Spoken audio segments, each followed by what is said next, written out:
Assalamualaikum warahmatullahi wabarakatuh. Alhamdulillah. Alhamdulillah ala Rasulillah wa ala alihi wa sahbihi wa mawala. Amma ba'd. Selamat pagi anak-anak. Bagaimana kabarnya?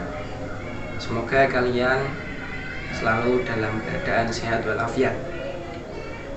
Nah, pada pertemuan pada pagi hari ini kita akan membahas tentang bab sholat. Tujuan dari pembelajaran kita pada pagi hari ini, setelah kita mempelajari bab sholat, kita dapat mengerti, memahami tentang tata cara sholat, jenis-jenis sholat, rukun dan syarat sholat, dan dapat mengamalkannya dalam kehidupan sehari-hari dengan baik dan benar. Nah, materi yang pertama, kita akan mempelajari tentang sejarah dan dalil tentang kewajiban sholat. Perintah tentang diwajibkannya mendirikan sholat tidak seperti Allah mewajibkan zakat dan lainnya. Perintah sholat yaitu melalui suatu proses yang luar biasa yang dilaksanakan oleh Rasulullah SAW, yaitu melalui Isra dan Mi'raj, di mana proses ini dapat dipahami hanya melalui akal, melainkan harus secara keimanan. Sehingga dalam sejarah ketika itu terbagi menjadi 3 golongan, yang secara terang-terangan menolak kebenarannya, yang setengah-setengah, dan yang yakin sekali kebenarannya. Dilihat dari proses yang luar biasa, maka sholat merupakan kewajiban yang utama, yaitu mengerjakan sholat dapat menentukan amal-amal yang lainnya, dan mendirikan sholat berarti mendirikan agama dan banyak lagi yang lainnya. Selanjutnya kita akan membahas tentang pengertian sholat. Pengertian sholat secara etimologi atau secara bahasa yaitu berdoa. Sedang secara istilah, ahli fikih mengartikan secara lahir dan hakiki, sholat berarti beberapa ucapan dan perkataan yang dimulai dengan takbir dan diakhiri dengan salam. Sholat adalah merupakan ibadah pada Tuhan berupa perkataan dengan perbuatan yang diawali dengan takbir, diakhiri dengan salam, menurut syarat dan rukun yang telah diberikan. Juga sholat merupakan penyerahan diri, baik secara lahir maupun batin pada Allah dengan ibadah dan memohon ridhonya.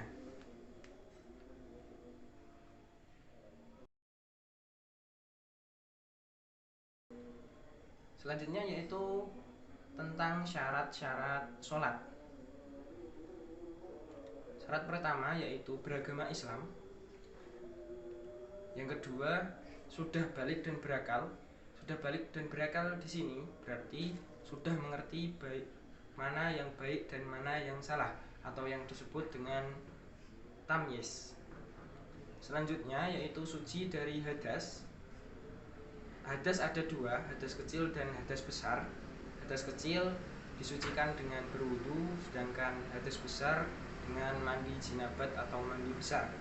Selanjutnya syarat yang keempat yaitu suci dari anggota, suci seluruh badan, baik anggota pakaian, tempat maupun anggota badan.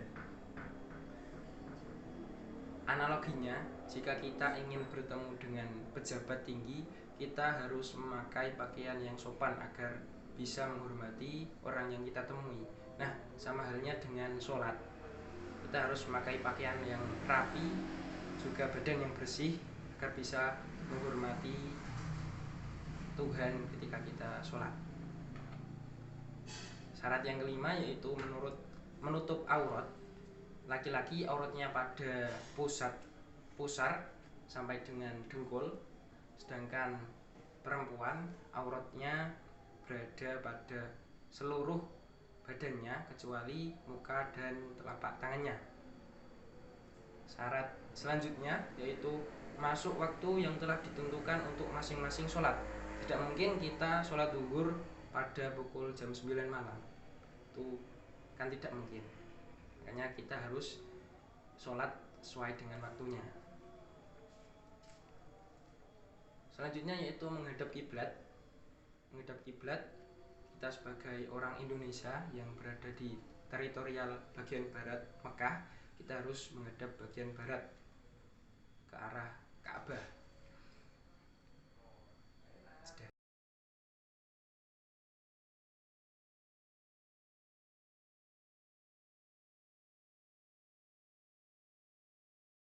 Selanjutnya kita akan membahas tentang rukun sholat. Rukun sholat yang pertama yaitu niat. Niat bisa dengan dalam hati, dalam pikiran maupun perkataan. Contoh niat sholat, misal sholat fardu subuh, usolli fardu subuhi rakaataini mustaqbilal kiblati, adaan jika kita mengerjakan pada waktu yang sesuai sholat, dan jika kita mengodoknya kita rubah lafadznya menjadi usolli fardu subuhi rakaataini mustaqbilal kiblati qada'an lillahi ta'ala. Selanjutnya rukun yang kedua yaitu takbiratul ihram. Takbiratul ihram bisa dengan mengangkat tangan sambil membaca lafaz Allahu Akbar. Nah, ketika kita membaca Allahu Akbar, kita harus bersamaan di dalam hati harus melafalkan niat yang sudah disebutkan di awal. Contohnya ketika Allahu Akbar, kita di dalam hati kita usolli fardhu subhi rakaataini mustaqbilal kiblati ada alillahi ta'ala. Jadi takbiratul ihram dan niat harus dibarengkan. Takbiratul ihram diucapkan di perkataan dan niat diucapkan di hati. Selanjutnya rukun yang ketiga yaitu berdiri tegak yang berkuasa ketika sholat fardu. Nah, jika kita tidak bisa berdiri, bagaimana Pak? Jika kita misalnya habis jatuh dari sepeda motor, kita bisa sambil duduk. Jika kita masih tidak bisa duduk, kita bisa sambil selonjoran atau berbaring. Dan jika masih tidak bisa berbaring, kita bisa mengisyaratkan lewat kedipan mata. Jika masih tidak bisa melalui kedipan mata, itu berarti kita harus disolatkan. Selanjutnya rukun sholat yang keempat yaitu membaca surat Al-Fatihah pada tiap-tiap rakaat. Contoh bacaan surat Al-Fatihah: Bismillahirrahmanirrahim, Alhamdulillahirabbil alamin, Ar-Rahmanirrahim, Maliki yaumiddin, Iyyaka na'budu wa iyyaka nasta'in, Ihdinas siratal mustaqim, siratal ladzina an'amta 'alaihim ghairil maghdubi 'alaihim waladdallin. Kita pasti sudah menghafalkannya karena setiap hari kita melafalkannya. Rukun selanjutnya yaitu rukuk dengan tumakninah. Rukuk dengan tumakninah artinya rukuk dengan posisi yang sempurna. Posisi kepala harus sejajar dengan posisi punggung dengan bacaan Subhana rabbiyal azimi wa bihamdi. Selanjutnya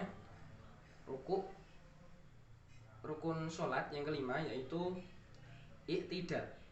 I'tidal kita membaca lafaz Sami Allahu liman hamidah dengan baca doa Rabbana lakal hamdu mil'us samawati wa mil'ul ardi wa mil'u ma syi'ta min syai'in ba'du. Selanjutnya yaitu sujud. 2 kali sujud dengan tumakninah. Bacaan sujud Subhana rabbiyal a'la wa bihamdi. Rukun selanjutnya yaitu duduk di antara 2 sujud dengan tumakninah. Bacaan duduk di antara tumakninah Rabbi ghfirli warhamni wajburni warfa'ni warzuqni wahdini wa'afini wa'fu anni.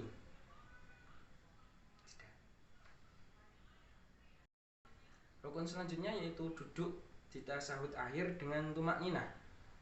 Nah, lafaz tasyahud awal dan tasyahud akhir ini ada perbedaannya. Yang tasyahud awal itu at-tahiyatul mubarakatus shalawatut thayyibatu lillah, assalamu alayka ayyuhan nabiyyu wa rahmatullahi wa barakatuh, assalamu alayna wa ala ibadillahi sholihin, asyhadu an la ilaha illallah wa asyhadu anna muhammadar rasulullah. Nah, Allahumma sholli ala sayyidina Muhammad wa ala ali sayyidina Muhammad. Lafaz tasyahud awal cukup di situ, dan tasyahud akhir disambung dengan Allahumma sholli ala sayyidina Muhammad wa ala ali sayyidina Muhammad kama shallaita ala sayyidina Ibrahim wa ala ali sayyidina Ibrahim wa barik ala sayyidina Muhammad wa ala ali sayyidina Muhammad kama barakta ala sayyidina Ibrahim wa ala ali sayyidina Ibrahim fil alamin innaka Hamidum Majid. Nah, dibedakan antara tasyahud awal dan tasyahud akhir.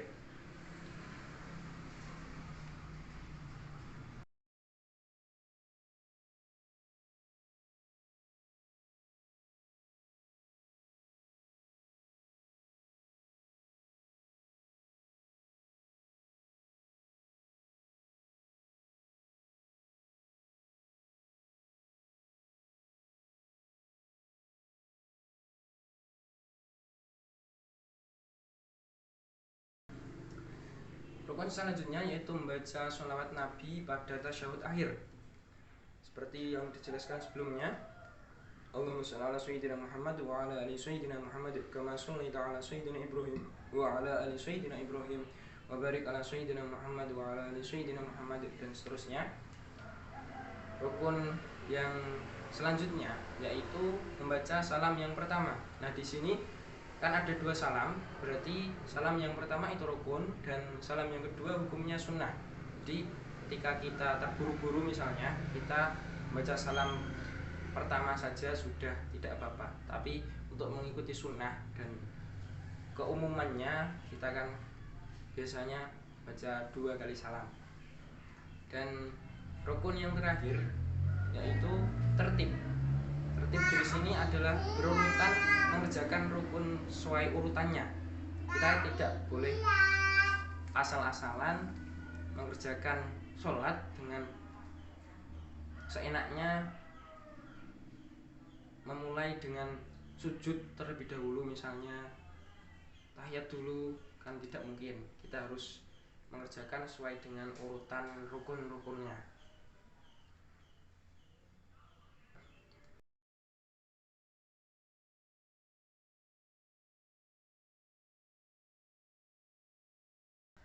Selanjutnya kita akan bahas tentang sholat fardu. Sholat fardu ada 5 yang wajib kita laksanakan. Jika kita kerjakan akan mendapat pahala, dan jika kita tinggalkan berarti kita harus mendapat dosa. Jadi kita sebagai muslim yang sudah balik, kita harus berkewajiban untuk melaksanakan sholat 5 waktu. Nah, sholat yang pertama, fardu yang pertama yaitu sholat duhur. Awal waktunya setelah condong matahari dari pertengahan langit, dan akhir waktunya apabila bayang-bayang sesuatu telah sama dengan panjang barang tersebut. Berarti ketika awal sholat duhur, berarti ketika matahari di tengah-tengah langit pas, dan akhirnya ketika kita menaruh barang dan barang tersebut mempunyai bayangan tersebut sama panjangnya dengan barang tersebut. Nah, itu berarti sudah masuki akhir sholat duhur. Yang kedua yaitu sholat asar. Waktu mulainya dari habis waktu duhur sampai terbenamnya matahari. Berarti ketika kita melihat matahari sudah tenggelam, berarti sholat asar sudah tidak bisa dilaksanakan. Selanjutnya yaitu sholat maghrib. Waktu dari terbenamnya matahari sampai hilangnya syafaq atau awan senja kemerah-merahan. Kita kan biasanya melihat awan berwarna merah ketika langit cerah. Nah, ketika awan merah tersebut sudah tidak nampak, berarti kita sudah tidak boleh sholat maghrib atau sudah masuki sholat isya. Selanjutnya yaitu sholat isya. Waktunya dari mulai terbenamnya syafaq atau awan senja merah hingga terbit fajar. Yang selanjutnya sholat 5 waktu yang terakhir yaitu subuh. Waktunya dari terbit fajar sidik hingga terbit matahari. Nah, dari kelima sholat ini yang paling fleksibel yaitu sholat isya, karena sholat ini mempunyai waktu yang sangat panjang. Selanjutnya kita akan membahas tentang sholat sunnah. Nah, tadi kan sholat fardu atau sholat yang punya wajib. Nah, kita sekarang akan membahas tentang sholat sunnah yang apabila dikerjakan mendapat pahala, dan apabila tidak dikerjakan kita tidak mendapat dosa. Dan sholat sunnah yang pertama yaitu sholat sunnah rawatib, adalah sholat sunnah yang dikerjakan sebelum dan sesudah sholat fardu. Yang sebelum sholat fardu disebut sholat qobliyah, dan ketika dikerjakan setelah sholat fardu berarti sholat ba'diyah. Yang kedua yaitu sholat duha, berasal dari bahasa Arab yang sama dengan yang ada di surat Al-Quran. Ad-duha adalah sholat sunnah yang dilakukan seorang muslim ketika waktu duha. Waktu duha adalah waktu ketika matahari mulai kurang lebih pukul 7 sampai menjelang waktu duhur. Dan sholat duha sholat yang paling dikerjakan oleh Nabi Muhammad.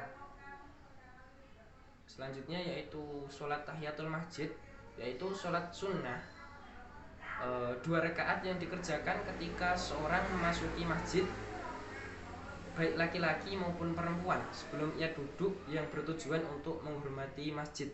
Jadi sebelum kita duduk di masjid, sebaiknya kita melaksanakan sholat tahiyatul masjid. Dan sholat sunnah selanjutnya yaitu sholat sunnah tahajud, adalah sholat sunnah yang dikerjakan setelah tidur. Waktunya terbentang mulai ba'da isya hingga sebelum terbit fajar dengan didahului itu tidur. Dan waktu yang paling dianjurkan yaitu waktu dari sepertiga malam. Dan sholat ini sering disebut dengan qiyamul lail atau qiyamus sholah. Dan sholat sunnah lainnya bisa kalian baca di buku kalian masing-masing.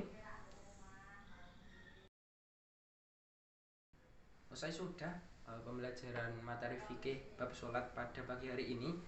Harapannya setelah kita membahas pada pertemuan ini, anak-anak bisa mengetahui, memahami apa itu sholat, bagaimana rukun dan syarat sah sholat, apa jenis-jenis sholat, dan mampu mengamalkannya pada kehidupan sehari-hari dengan baik dan benar.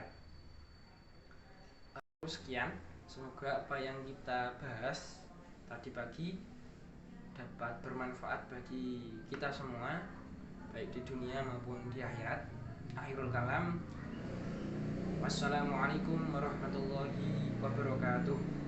Tetap semangat dan teruslah belajar.